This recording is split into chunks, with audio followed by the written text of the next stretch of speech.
Go. Hi, so I'm Mark. I'm with on Donkey Games, and the name of the game is Forrest Hills: The Last Year. What is Forrest Hills about? So Forrest Hills is a 5v1 horror asymmetrical PvP game.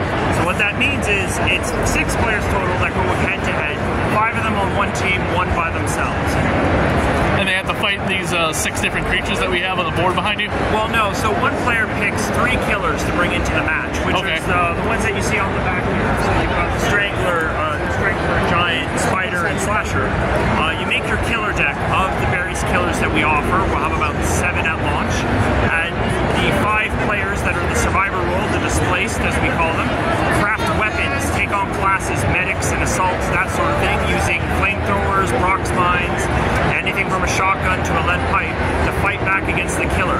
They have to try and escape the match. The killer has to stop them. Who's the artist on that board? So our artist is actually a comic book artist, Andy Belanger. He's a Montreal comic book artist. We've been working heavily with him. It's been a fantastic time. He's even been doing concept art for our cosmetics and new killers that we plan to do post-launch. And what's your job in the game? What do you have to do? Oh, for me? Well, I'm the creative director and producer for the title. So you're basically like the director of a movie? Exactly. I see the creative vision for the title, and I work with the team to get everything working together, moving forward on our pipelines, and make sure everything's coming to fruition. Besides being the director, are you the creator as well? I'm not the creator. We actually secured the IP from an old studio that has long since been delisted.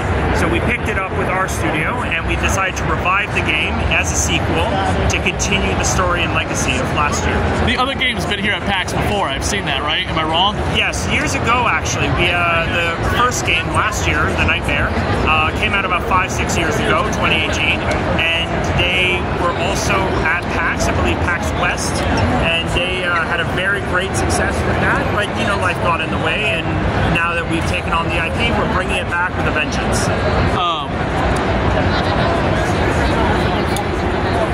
When you guys are, when you're dealing with all the different aspects, being the game director of this entire creative process, what does everything fall on your shoulders? Well, not everything falls on my shoulders. I'd like to think of myself as the captain of the ship, and everyone else is just as integral. We got in fact, actually here, I have most of my other directors here, so I've got our animation director, our art director, Vlad, he's just over there. Oh. We have our technical director. Tell him to come over as well. Vlad.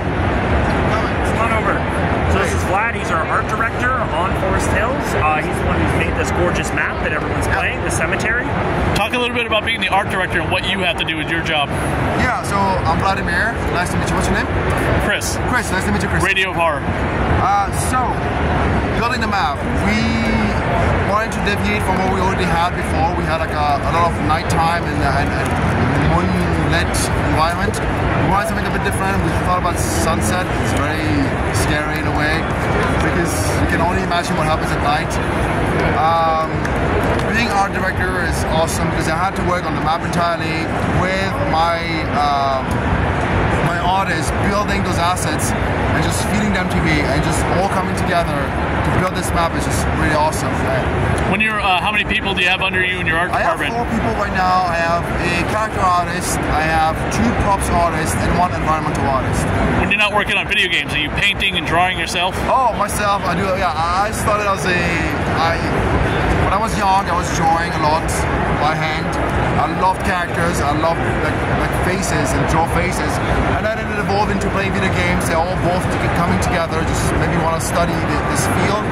I started as a 3D artist, I did characters, then I moved to environments, and then slowly just moved my way up to be where I am now, yeah. Skewed and Reviewed, you know, talks a lot about the video games on their website, but I also do a podcast called Supernatural Creatures and Lore. Okay. What can you tell me about any of the lore in the game? Do you guys do any research into real history or anything? Well, we do. I'm a big fan of horror myself. myself. Everyone else enjoys horror, but yeah, I do a lot of studying when we can. A lot of our horror comes more from homaging classic, like various films from the 90s, the 80s, a little bit of the early 2000s, as well as TV shows. We also want to do folklore as well, yeah. Cool. Is there anything about the game you want to just point out, like when it comes out and what systems it's going to be on? It's going to be early access PC on June 25th. Full launch afterwards will be when we're ready for console, which is in the works. Awesome. I believe the price will be $10.99. Awesome. Yeah. Perfect. Cool. Thank you. Thank you.